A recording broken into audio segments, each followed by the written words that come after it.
welcome to my channel. For today's video, ang gagawin natin ngayon is magkahoy ta guys. So magsindi ko kahoy guys.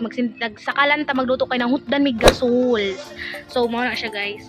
Dayon guys, ang akong gamiton og pangsindi is store, then kaning junk food nga para mo haling gid taman guys. So let's go.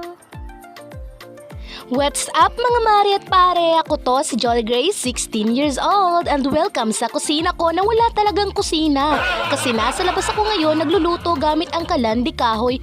Kalandi kahoy?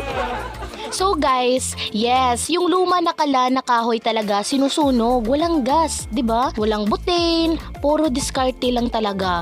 Dati kasi sabi ni mama, anak, dati kami ganyan magluto, 3 bato lang tapos kahoy. Tapos ako noon, sige ma, try ko nga kung kaya ko pa.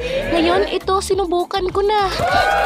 Una sa lahat, paano ba magpaapoy? Ay, grabe, isang ihip pa lang, hingal na agad. 16 pa lang ako pero feeling ko 16 na baga ko sa usok. Sorry, legit yung usok mga sis. Pero alam nyo, aminin nyo na kasi guys, nakakamiss pala to yung amoy ng kahoy na nasusunog. Yung tunog na krak-krak, yung parang ganun guys.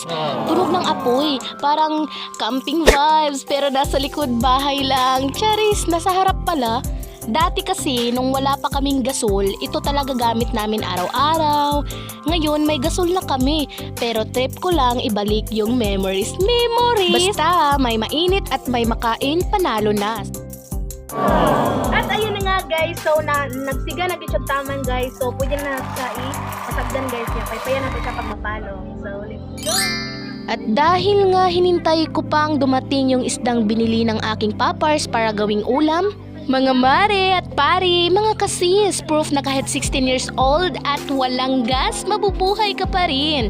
Diskarte lang at kunting ihit at tiis sa uso. Kinisiga naman siya. So dito na lang nagtatapos ang aking video. Huwag niyong kalimutan mag-like and mag-subscribe sa aking YouTube channel para lagi kayong updated sa next na video. Bye guys!